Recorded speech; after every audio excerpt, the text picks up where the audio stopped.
वित्त मंत्री निर्मला सीतारमण ने अंतरिम बजट में लखपति दीदी योजना को लेकर भी एक घोषणा की। वित्त मंत्री ने बजट भाषण के दौरान बताया कि स्वयं सहायता समूह के श्रमिकों लखपति दीदियों का लक्ष्य बढ़ा दिया है। वित्त मंत्री निर्मला सीतारमण ने कहा कि सरकार 4 प्रमुख समूहों गरीबों, महिलाओं, युवाओं और किसानों पर ध्यान केंद्रित कर रही है। लखपति दीदी योजना महिलाओं के आर्थिक सशक्तिकरण से जुड़ी हुई एक योजना है। अपने बजट भाषण में वित्त मंत्री निर्मला सीतारमण ने कहा कि 9 करोड़ महिलाओं के साथ 83 लाख एसएचजी सशक्तिकरण और आत्मनिर्भरता के साथ ग्रामीण सामाजिक आर्थिक परिदृश्य को बदल रहे हैं।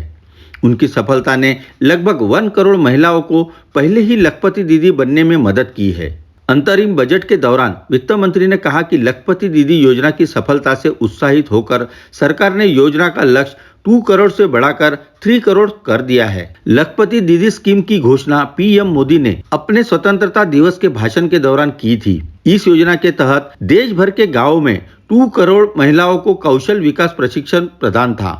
इस योजना के तहत महिलाओं को प्लम्बिंग, एलईडी बल्ब बनाने, ड्रोन के संचालन और उनकी मरम्मत जैसे कौशल से प्रशिक्षित किया था। यह योजना देश के हर राज्य में संचालित स्वयं सहायता समूह के माध्यम से क्रियान्वित की जा रही है। लखपति दीदी योजना गरीबी उन्मूलन और आर्थिक सशक्तिकरण के मिशन के तौर पर लॉन्च की गई थी।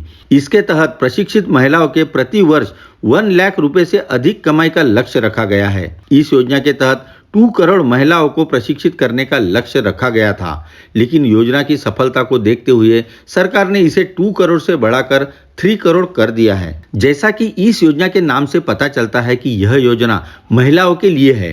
भारत के किसी भी राज्य की महिलाएं इस योजना का लाभ उठा सकती है। इसके लिए आपको अपने राज्य में किसी स्वयं सहायता समूह से जुड़ने की आवश्यकता होगी। इस योजना के लिए किसी भी प्रकार की आयु सीमा नहीं है। स्वयं सहायता समूह से जुड़ी किसी भी पात्र महिला कैंडिडेट के लिए इस योजना के तहत स्वयं सहायता समूह बिजनेस प्लान तैयार करेगा, साथ ही आपके आवेदन को भी तैयार करने में आपकी मदद करेगा।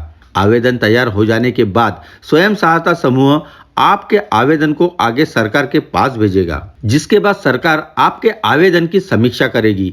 यदि सरकार की तरफ से आपका आवेदन स्वीकार कर लिया जाता है तो आप इस योजना का लाभ उठा सकती है। इस योजना के तहत कई राज्यों में 5 लाख तक का ब्याज मुक्त ऋण का प्रावधान भी है।